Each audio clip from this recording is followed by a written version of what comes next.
안녕하세요. 오늘 제가 할 부분은 14-1단원 45에서 52문 내용입니다. 10계명 1에서 2계명에 해당하는 내용입니다. 다 잘 아시겠지만, 이번에 그 읽으시면서 보시면 내용이, 이 문답 자체 좀 내용이 길더라고요.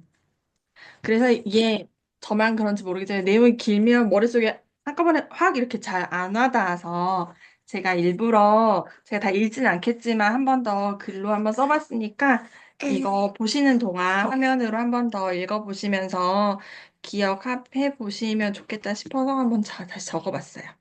그래서 1계명에서는 저희가 사랑해야 할 대상, 하나님, 그 대상에 대해서 나옵니다. 그래서 보면 이 문답의 구성이 이 계명이 무엇인가, 그리고 여기서 무엇이 요구되는가, 무엇이 금지되는가, 또 무엇을 특별히 더 강조해서 나타내고 있는가, 이러한 구조로 45, 6, 7, 8문이 1계명 내용을 포함하고 있습니다.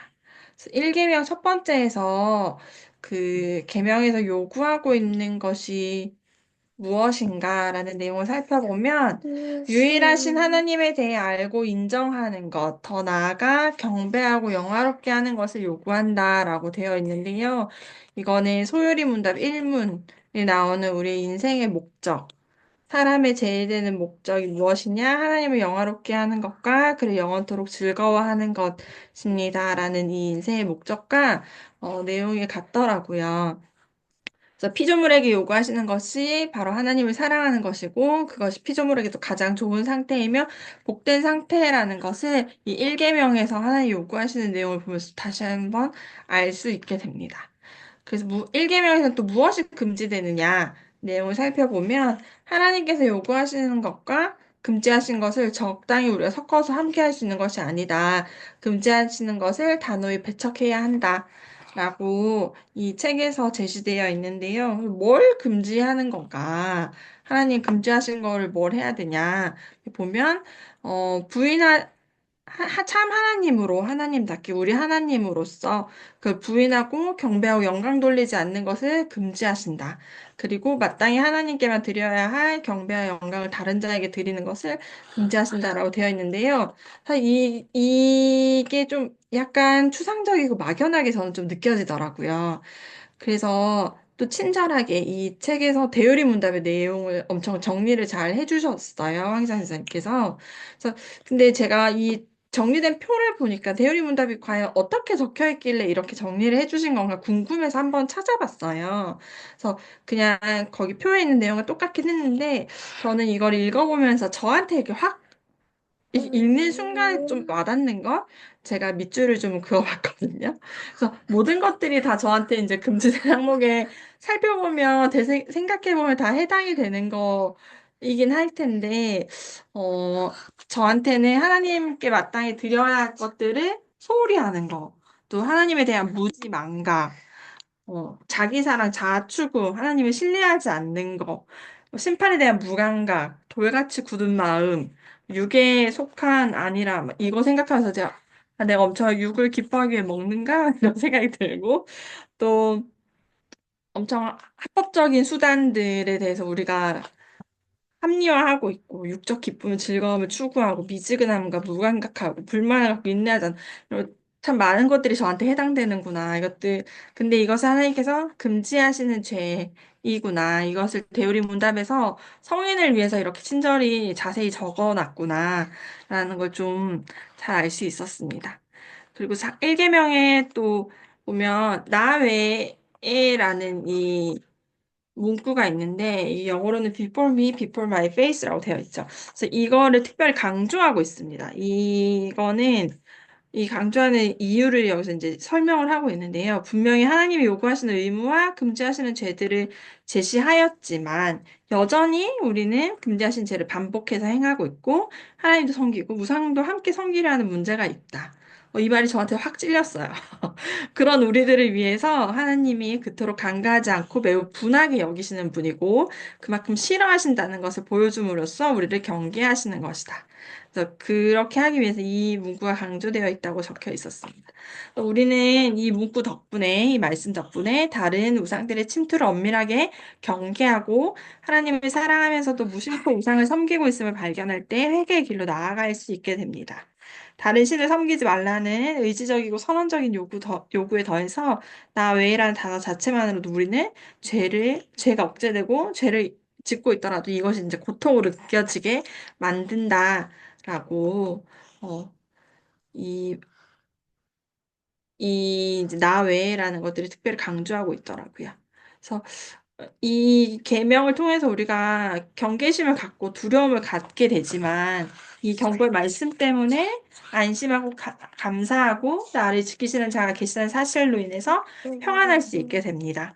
이 계명이 때로 우리를 불편하게 만들지만 우리 자신의 연약함을 보게 하시고 하나님 안에 붙잡고 사랑하게 하시고 순종하는 삶이 되기 때문에 이 말씀이 우리에게 복이 된다. 난 복이다. 아, 그렇구나. 네, 싶었습니다. 미연이 갈래? 넓어.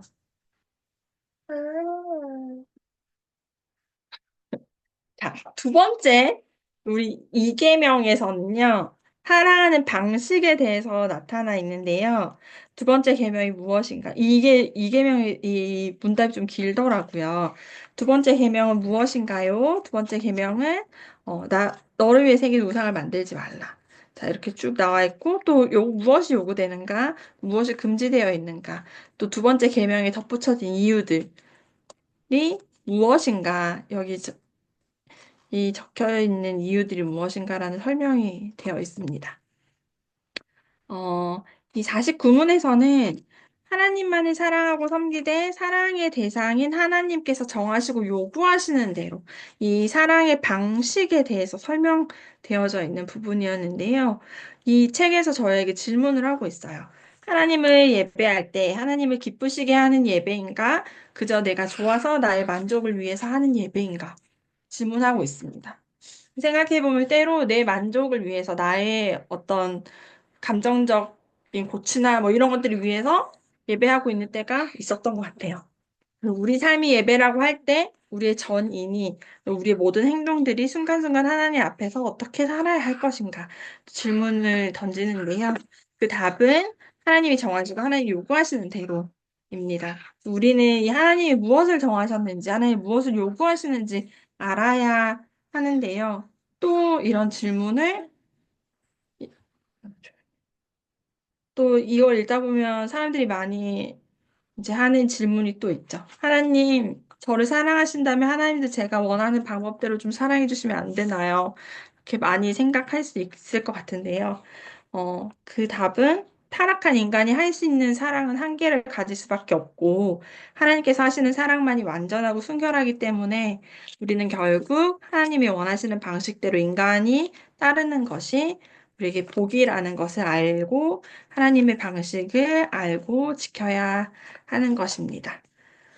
이 50에서 52문, 요 부분에 요구와 금지와 이유들 설명된 부분에서는요, 어, 여기에 강조점은 하나님께서 스스로 정하신 예배와 규례의 중요성이 강조되어 있는 건데요. 이걸 통해서 하나님께서 거짓된 예배를 얼마나 싫어하시는지, 참된 예배자를 얼마나 사랑하시는지, 를 알 수 있습니다.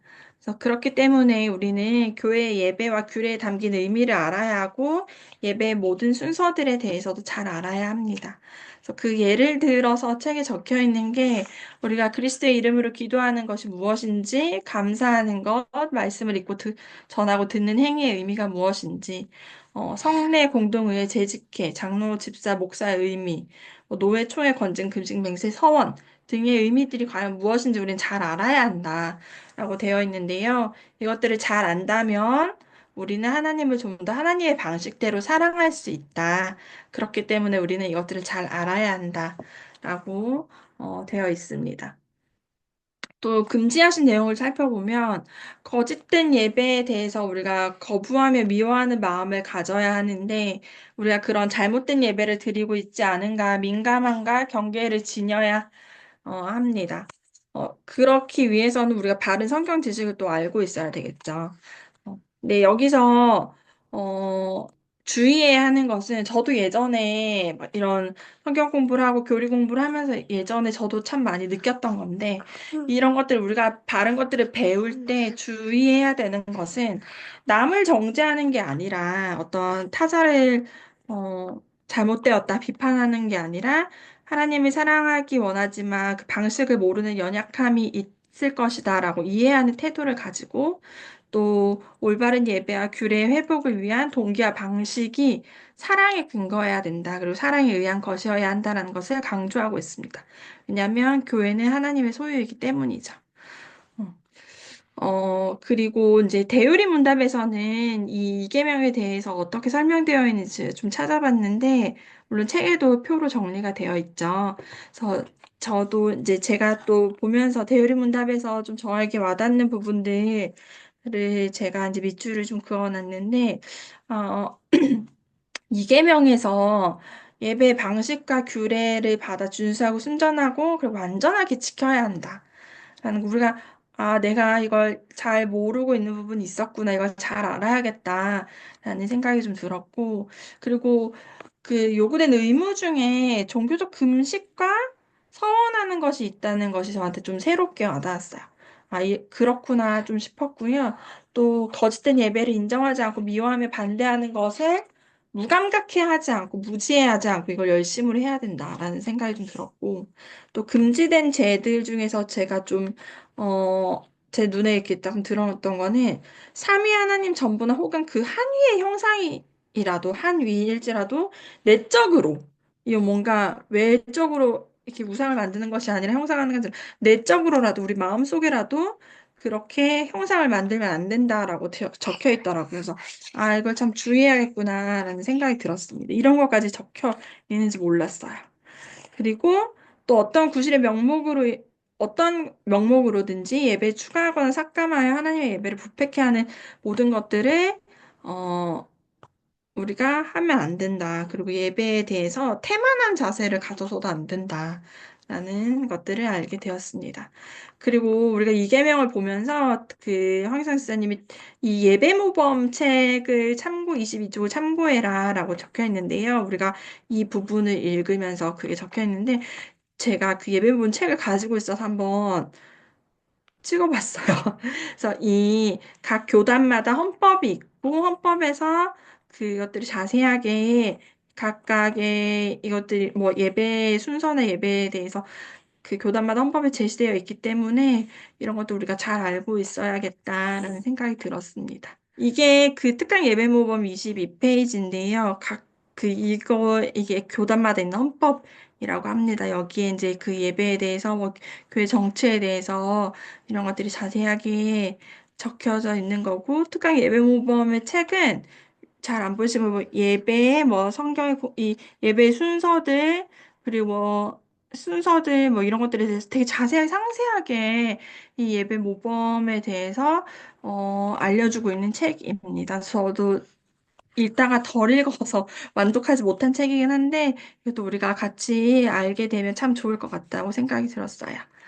또 이계명에 대해서 더 생각해 봐야 할 문제에 대해서 이 책에서는 세 가지를 좀 제시하고 있는데요. 이 형상에 대해서 저희가 좀 더 살펴보면 이 사람이 어떻게든 눈으로 보기 원하는 성향이 있잖아요. 그래서 예전에도 그랬고 지금도 그런 것 같은데 하나님께서는 그런 것들을 모든 것들을 절대로 금지하고 계신다. 그래서 왜냐하면 그런 표현이 어떤 형상을 하는 것이 하나님을 제대로 표현할 수도 없을 뿐더러 하나님을 오해하고 잘못된 인식을 갖게 하기 때문이고 피조물의 한계 속에 하나님을 가두려는 시도에 불과하다. 그래서 하나님은 언제나 우리를 말씀으로 자신을 표현하셨기 때문에 우리는 말씀으로만 하나님을 전해야 한다. 라고 합니다. 그리고 예배 형식에 대해서도 좀 생각해 보면 어떤 방식으로 예배를 드리는 게 하나님의 방식일까? 살펴보면 각 교파, 교회마다 일정한 예배 형식이 있고 시대에 따라 스타일에 따라 차이가 있지만 그 기준이 있다라고 합니다.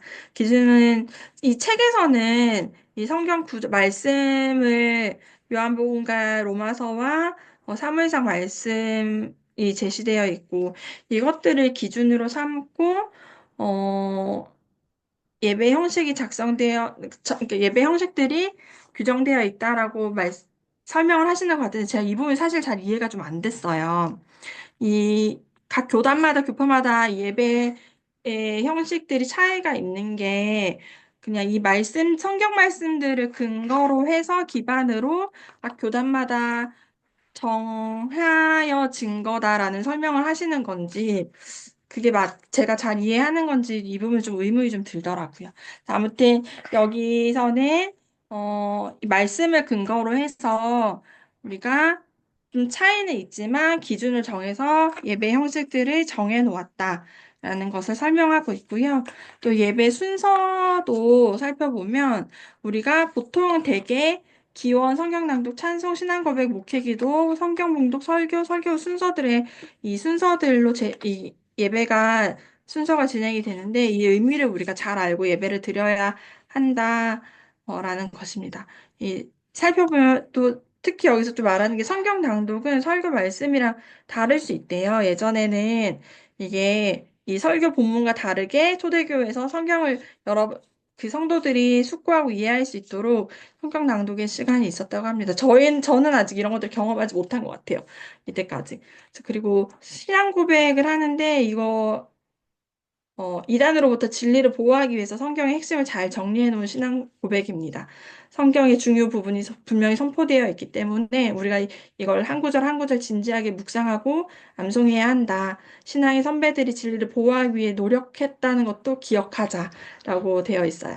그리고 설교는 하나님의 말씀을 대언하는 것이기 때문에 설교자는 진리를 선포해야 되고 이야기들로 가득 찬 설교는 바르지 않다. 청중의 우리 청중이죠. 우리는 예배에 집중할 수 있도록 기도하고 준비해야 하는 게 필수적이고, 설교가 하나님의 말씀에 맞는 것인지 가려서 들어야 하고, 설교를 살피고 진리를 받되 그것을 마음에 깊이 한다. 이 청중의 무게가 저한테 참 많이 느껴졌습니다. 어, 그리고 또 여기 보면 질투하시는 하나님의 의미에 대해서도 설명되어 있는데요. 이거는 다 읽어보셨겠지만, 이런 의미가 있는지 오늘 또 새롭게 알게 됐어요. 우리의 하나님, 능력의 하나님, 질투하는 하나님, 죄를 갚으신 하나님, 은혜를 베푸신 하나님. 참 이 질투하신 하나님이란 이 단어에 이렇게 함축적인 뜻이 담겨 있구나라는 것들을 오늘 알게 되었습니다.